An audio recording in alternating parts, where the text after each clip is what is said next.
Hello, today I'm going to talk about quality control during semen analysis. So, first of all, what is quality control?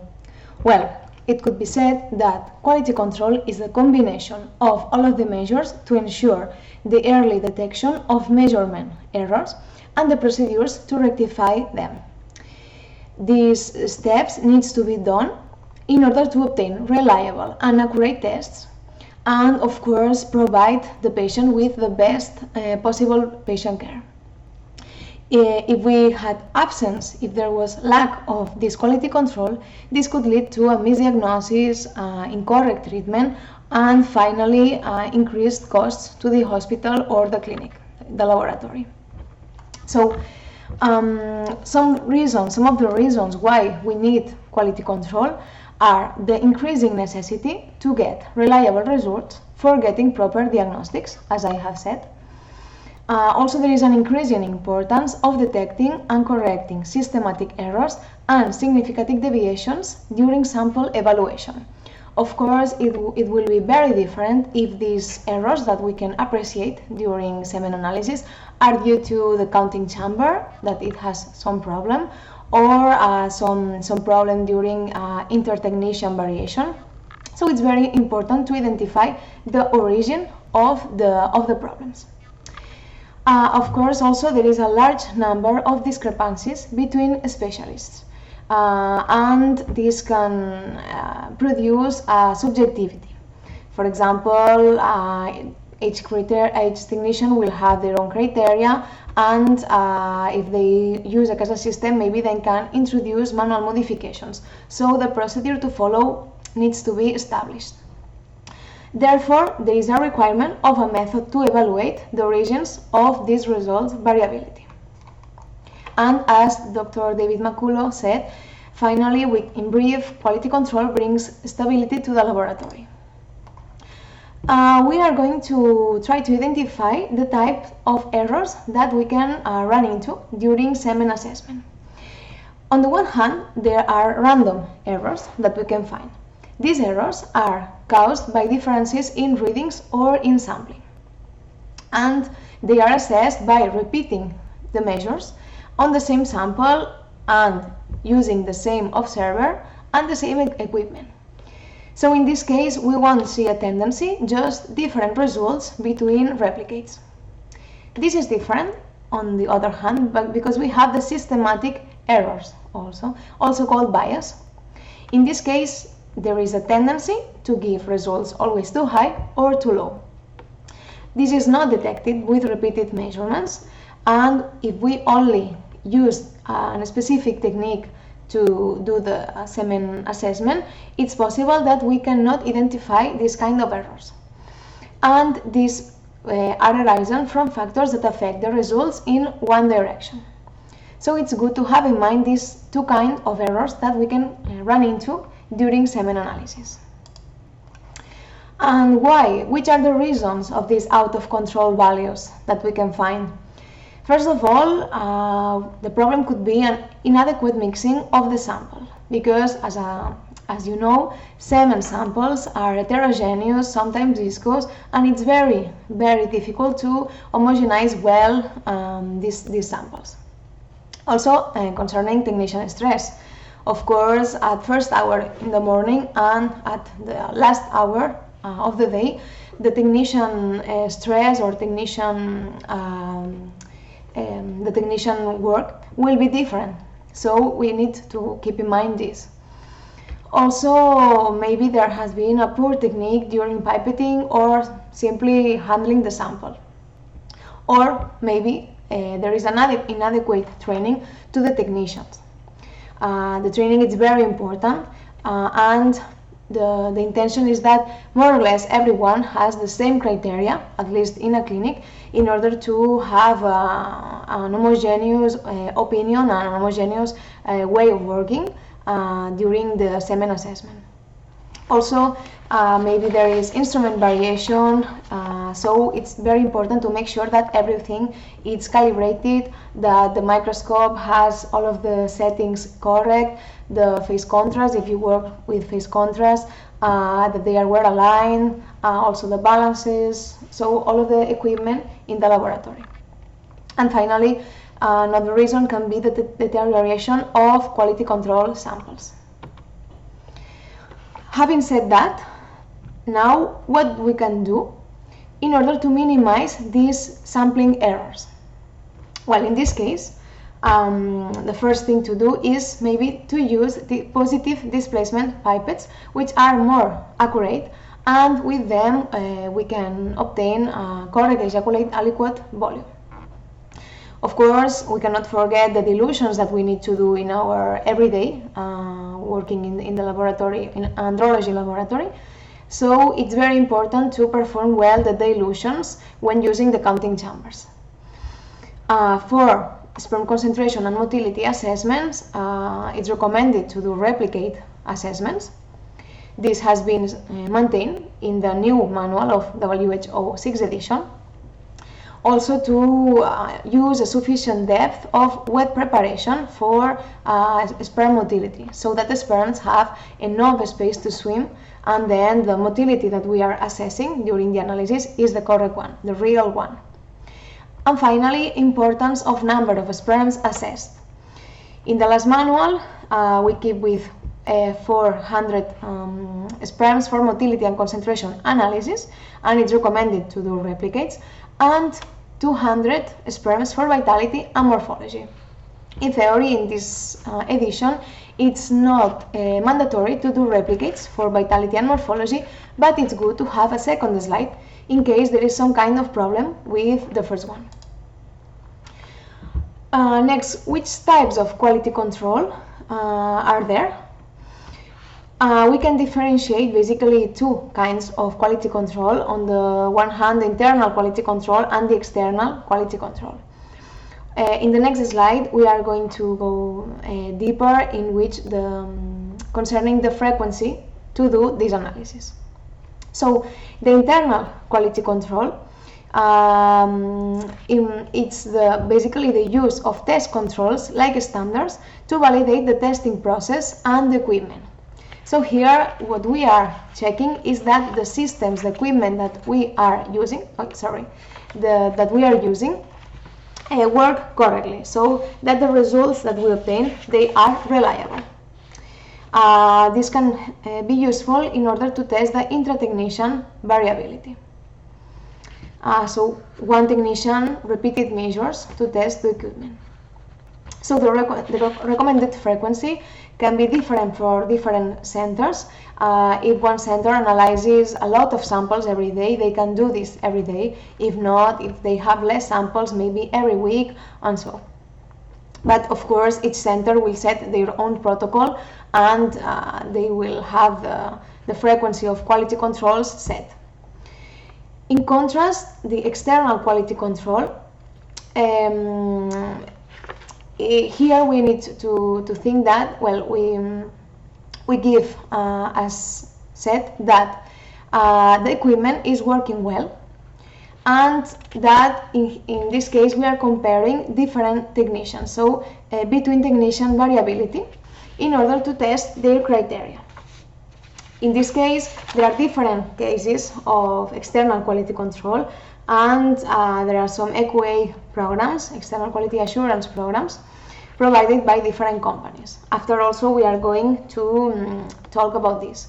But the most important differences is that in external quality control we are taking for granted that equipment work correctly, and then that the criteria between technicians is being studied. So this is a slide directly from the WHO 6th edition manual in order to study a little bit the time schedule set for quality control.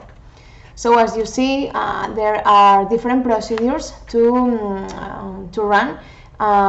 Some of them all of the times, others just weekly, monthly, quarterly, or biannually, or annually, for example.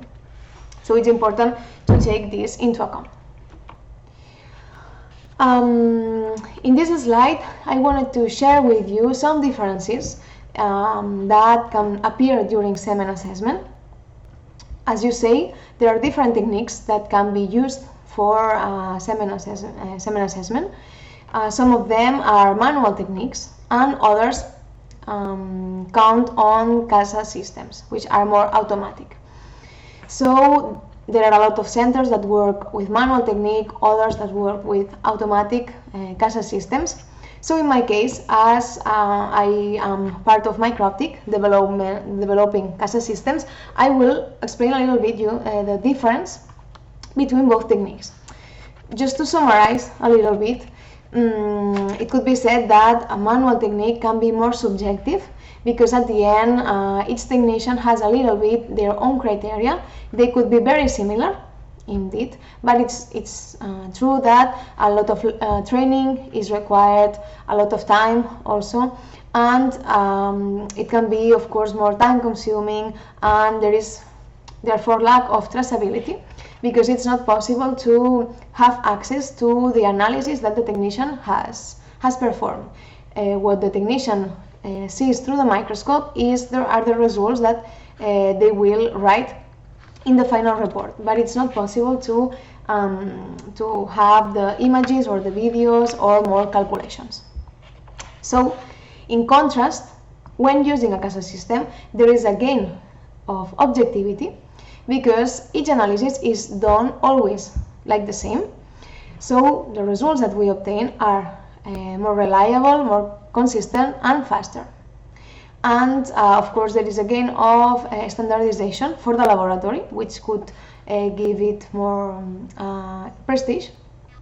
And we are leaving aside the technician variation, different technician variation. And finally also it's user friendly, and we can get full reports and save all of the images and graphics that are provided by the software, by the CASA system. So I am going to talk a little bit about these two CASA systems that we develop, which is the SCA Evolution, our open system, and the SCA Scope, our closed system. But of course, in both techniques, no matter if we are using manual technique or automatic technique, quality control is always required. So which are the types of quality control that are compatible with our specific software, which is SCA Evolution or SCA Scope? In this case, you can see the summary of both internal quality control and external quality control. In this case, for internal quality control, we have available the quality control, the QC bits, which can be used for the study of concentration calculation, and also they are very close, very related to the disposable used, because concentration can vary a little bit depending on the disposable. So QC bits can be used to standardize this concentration calculation. Also, there is the micrometer slide, calibration slide, for assessing the distances measurements. It's very important because all of the sperm speeds will be, different speeds will be calculated during the motility analysis. So it's very important to know that the distances that we obtain from the program are well calculated. Also, there are some QC slides that can be prepared and then passed different times in order to check that they always give more or less the same result, and some images stored, which is the same idea. Secondly, there is quality control that Microptic creates. You will see later in some other slides, which is taking for granted that the CASA system is working well to assess the variability between technicians. And finally, the external quality control program provided by some companies, some associations that create different supplies, slides, or fixed samples in order also to assess technician variability. So the first one is QC bits. QC bits solution. In fact, there are two bottles containing different solutions of latex bits in suspension. So we can use these two bottles to perform this quality control, because we already know the results of the concentration that are set by the manufacturer. So it's required to load them in a counting chamber as if they were a normal sample, and then check that the results are inside the acceptable ranges. So this is for the verification of sperm concentration and homogeneity of consumables and the disposables. And in this case, it's very important, for example, to have in mind that if we are using, for example, a macular counting chamber, that each year this counting chamber can be changed, because if not, sometimes when we use reusable counting chambers, the macular counting chambers can be worn out, for example. After, we can obtain a report of Levy-Jennings type, and this is compatible with our both systems, open and closed system. Next, we can perform also internal quality control with a micrometer, which is also called calibration slide, and knowing that between long lines inside the micrometer, the distance is 100 micrometers, we can use this information to overlap this micrometer with a grid inside motility and concentration analysis module and the other ones, and test if distances are correct. So here what we are testing, what we are checking is the calibration of the system. The calibration will be the equivalence between the pixels in the screen and the real distances. If we get a wrong result, then the system would need to be recalibrated. Also, we have some QC slides, quality control slides, which is this kit that comes always with the system SCA scope, which are 3 already prepared slides from morphology, vitality and DNA fragmentation that we prepare here, and then every time that an installation is performed, these are also run, the analyses are run, and the results must give between the accepted ranges. If there is some kind of variation, then we can study if all of the analysis conditions are correct and that everything in the device, in the configuration, is correct. In the same way, this time not slides but QC images. In this case, on each analysis module, which can be motility and concentration, vitality, morphology, there are stored images and videos that can be analyzed every day or every week, and we always will expect the same results. So in case that someday the results are changed, this may be related to a change in the analysis parameters. So this is very interesting if different technicians are working with the system and at some point you see some difference. This can mean that the results will be different due to a change in the configuration settings. For example, the classification of sperm into rapid, slow, immotile, or morphology reference values for a normal sperm. The length of the head, the width, the midpiece, for example. And concerning the microptic quality control that I just introduced before, as I have said, Microptic provides users each year with a quality control set of images and videos for 2 analysis modules, motility and concentration and morphology, and they can be downloaded by each user of the system in order to open the sessions, judge if the different images and videos are optimal for the analysis or not. So here we are testing the criteria of the technicians and also the homogeneity of the different technicians' criteria of the same center. And then they will need to fulfill an Excel file and finally send it to us, so we can prepare the certificate and compare the results to the default results. Finally, regarding the external quality control, as I have also said, there are some external agencies and companies that can create external quality assurance programs. There are different in each country, and the supplies that are provided for the centers that are available are in different formats. Some of them are prepared as slides, others are slides that need to be stained, also some samples for testing, video recordings. And here the important thing is to know that there are some requirements that, for example, motility videos need to follow, need to have in order to be compatible with our systems, for example. So here you can check the requirements. And some examples of EQA programs compatible with SCA are these ones. And this is the document that explains, well, the different steps in order, for example, to convert video, motility video into a compatible video for the SCA. So finally, in brief, our take-home message of today's chat is that quality control is an essential part during semen analysis. You have seen that there are a lot of consequences if quality control is not followed during the process. Also, that CASA systems provide a gain in objectivity, traceability, and loss of technician variability. So in this case, it's easier to perform quality control and to control the entire process from the moment from when you receive the sample until that you provide the patient with the report. And finally, that Microptic is in constant development in order to improve quality control so that the analysis provided by each center can be every day more accurate and reliable. So, thank you for your attention.